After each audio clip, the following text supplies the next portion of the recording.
આજરોજ પૂજ્ય અમરમાં અને દેવીદાસ બાપુની પવિત્ર અને પાવન ધરતી માથે પૂજ્ય સેવાદાસ બાપુની 42મી પુણ્યતિથિ નિમિત્તે જે ભગવાનને થાળ ધરવાનો હોય એ નિમિત્તે અમારે રાણપુર, ભેસાણ અને છોડવડી 3 ગામના યુવાન મિત્રો જે ભગવાનને પ્રસાદ ધરવામાં આપણા સામાન્ય કપડાં ન હાલે તો એમના માટે સ્પેશિયલ ડ્રેસ કોડ પહેરી અને ભગવાનને પ્રસાદ ધરવા માટે અત્યારે પરબધામની અંદર હાજર છે।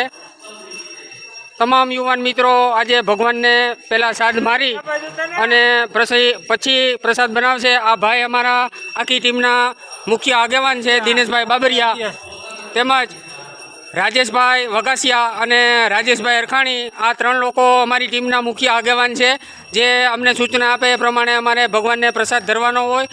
અને આજરોજ પરબની જગ્યા મંદિરની અંદર જે 52 જોગણી અને 64 જોગણી અને 52 વીરના જ્યાં બેસણા હોય તે તમામ દેવતાઓને આજે પ્રસાદ ધરી અને પૂજ્ય સેવાદાસ બાપુની તિથિ આજે ઉજવવાની હોય। તો તમામ ધર્મપ્રેમી જનતાને સત દેવીદાસ।